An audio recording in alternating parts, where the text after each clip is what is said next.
Film کی شروعات ایک خوفناک حقیقت سے شروع ہوتی ہے۔ زمین اب انسانوں کے رہنے کے قابل نہیں رہی۔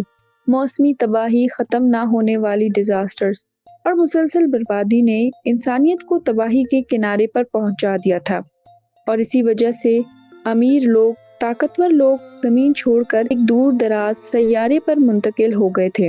سیارہ جس کا نام تھا کیلپر 209۔ شروع میں سب کچھ ٹھیک لگتا ہے، لیکن وقت کے ساتھ ایک خوفناک مسئلہ سامنے آتا ہے۔ کیلپر پر انسان آہستہ آہستہ بچے پیدا کرنے کی صلاحیت کھونے لگتے ہیں۔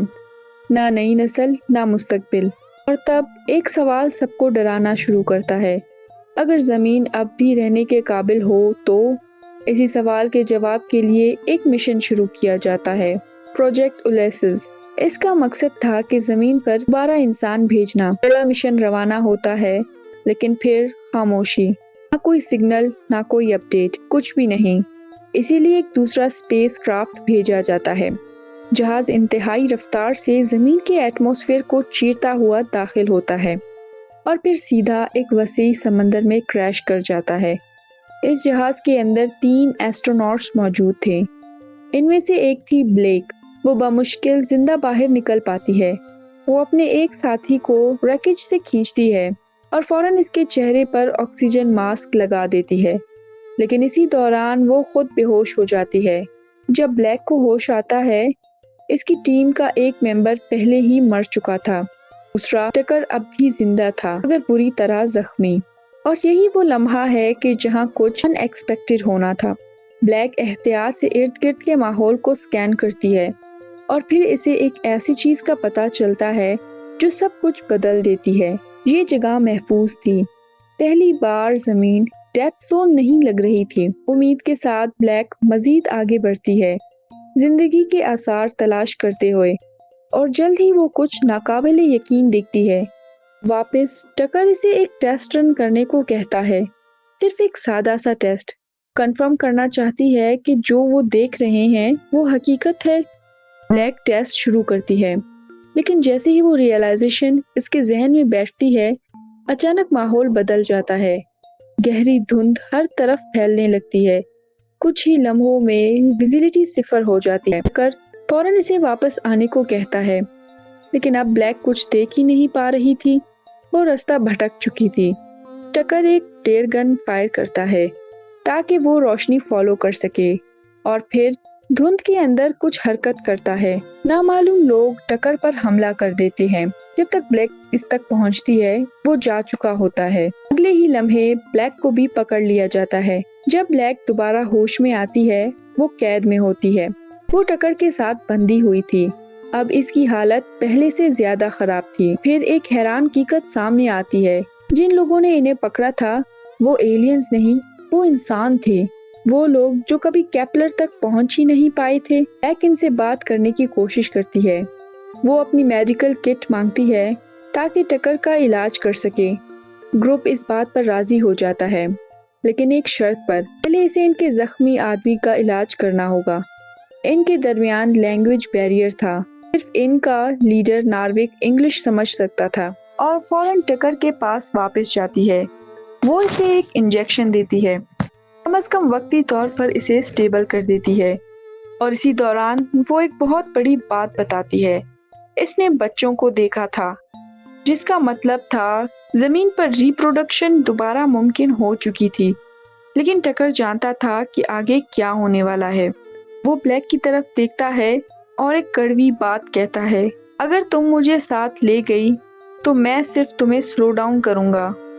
اور بلیک اسے روک بھی نہیں پاتی کہ وہ اپنے لاکٹ سے ایک کیپسول نکالتا ہے اور اپنی جان لے لیتا ہے، ڈر کی وجہ سے نہیں، قربانی کی وجہ سے، تاکہ بلیک مشن مکمل کر سکے۔ ہمیں پتہ چلتا ہے کہ بلیک صرف مشن کے لیے زمین پر نہیں آئی تھی۔ اس کا باپ پہلے ایکسپیڈیشن کا حصہ تھا، وہی مشن جو سالوں پہلے خاموش ہو گیا تھا۔ بلیک اپنے والد کو ڈھونڈنے آئی تھی۔ واپس موجودہ وقت میں بلیک ایک نائٹ میئر سے جاگتی ہے۔ اس کے ارد گرد بچے ہنس رہے ہوتے ہیں، اس پر پانی پھینک رہے ہوتے ہیں، اسے آؤٹ سائڈر سمجھ کر مذاق اڑا رہے ہوتے ہیں۔ لیکن ایک لڑکی مختلف تھی، مائلا، جو بلیک سے دوستی کرنے کی کوشش کرتی ہے۔ بلیک مکمل بات چیت نہیں کر سکتی تھی، اس لیے وہ ڈرائنگ کے ذریعے سمجھاتی ہے وہ کسی دوسرے پلانٹ سے آئی ہے اور اسے ایک بہت اہم چیز چاہیے، ایک ریڈ باکس۔ مائلا اس کی مدد کرنے پر راضی ہو جاتی ہے، لیکن اچانک باہر کیوس پھوٹ جاتا ہے، چیخیں سنائی دیتی ہیں، بچے خوفزدہ ہو کر اندر بھاگتے ہیں۔ بلیک باہر دیکھتی ہے اور جو وہ دیکھتی ہے وہ پیور پینک تھا۔ بستی پر حملہ ہو چکا تھا، لوگ بھاگ رہے تھے، لڑ رہے تھے، بچنے کی کوشش کر رہے تھے، اور اسی کیوس کے درمیان بلیک مائلا کو ریڈ باکس پکڑے ہوئے دیکھتی ہے، مگر اس سے پہلے کہ وہ اس تک پہنچ سکے سب کچھ بکھر جاتا ہے۔ کچھ دیر بعد کیوس ختم ہو جاتا ہے، لیکن مائلا اسے کڈنیپ کر لیا تھا۔ ناروک فوراً فلیئر گن اٹھاتا ہے اور اسے ڈھونڈنے نکل جاتا ہے۔ بلیک بھی اس کے پیچھے جاتی ہے، دور سے آنے والی آوازوں کو فالو کرتے ہوئے آخر کار وہ اٹیکرز تک پہنچ جاتے ہیں۔ ایک گروپ لوگوں کو زبردستی شپ میں بھر رہا ہوتا ہے۔ ناروک حملہ کرنے ہی والا ہوتا ہے، مگر بلیک اسے روک دیتی ہے۔ اگر ابھی حملہ کیا تو ہم سب کچھ کھو دیں گے۔ پھر بلیک ایک ڈسٹریکشن کریٹ کرتا ہے، وہ فلیئر دوسری ڈائریکشن میں فائر کر دیتی ہے، دشمنوں کی توجہ ہٹ جاتی ہے، اور اسی دوران بلیک خاموشی سے ان کے شپ میں گھس جاتی ہے، اور یہی وہ لمحہ ہے جہاں سٹیکس مزید بڑھ جاتے ہیں۔ وہ ریڈ باکس ڈھونڈ لیتی ہے، لیکن نکلنے سے پہلے ہی وہ پکڑی جاتی ہے اور باقی قیدیوں کے ساتھ اسے بھی اندر لے جایا جاتا ہے۔ اب بلیک اور دوسری قیدی ایک بہت بڑے ٹوٹے پھوٹے جہاز کے اندر منتقل کیے جاتے ہیں۔ جہاز پرانا تھا، خراب تھا، مگر اب بھی ایکٹیو تھا۔ ہم قیدیوں کو ایک لائن میں کھڑا کیا جاتا ہے، انہیں غور سے دیکھا جا رہا تھا، جج کیا جا رہا تھا، اور یہی وہ لمحہ تھا جہاں ایک نیا کردار سامنے آتا ہے، ایک نوجوان لڑکا پیلنگ۔ وہ لائن میں موجود لوگوں کو الگ الگ کرنا شروع کرتا ہے، کچھ لوگوں کو اندر لے جایا جاتا ہے اور باقیوں کو گن پوائنٹ پر دھمکایا جاتا ہے، لیکن جیسے ہی اس کی نظر بلیک پر پڑتی ہے وہ رک جاتا ہے۔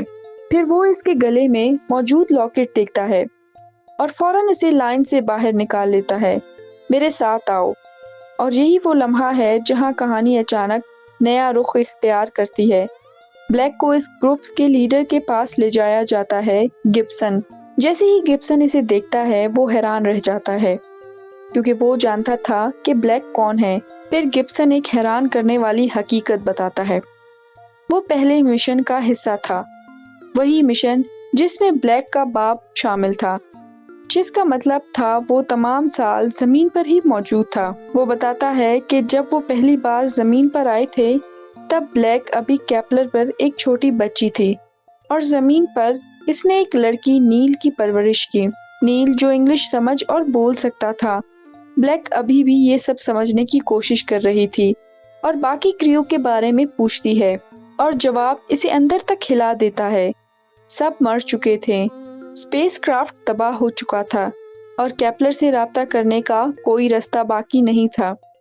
لیکن بلیک کے پاس ابھی بھی ایک اہم چیز تھی، بائیو میٹرک سسٹم، وہی ریڈ باکس، اس کے ذریعے وہ کیپلر کو پروف بھیج سکتی تھی کہ زمین دوبارہ ہیبیٹیبل ہو چکی ہے۔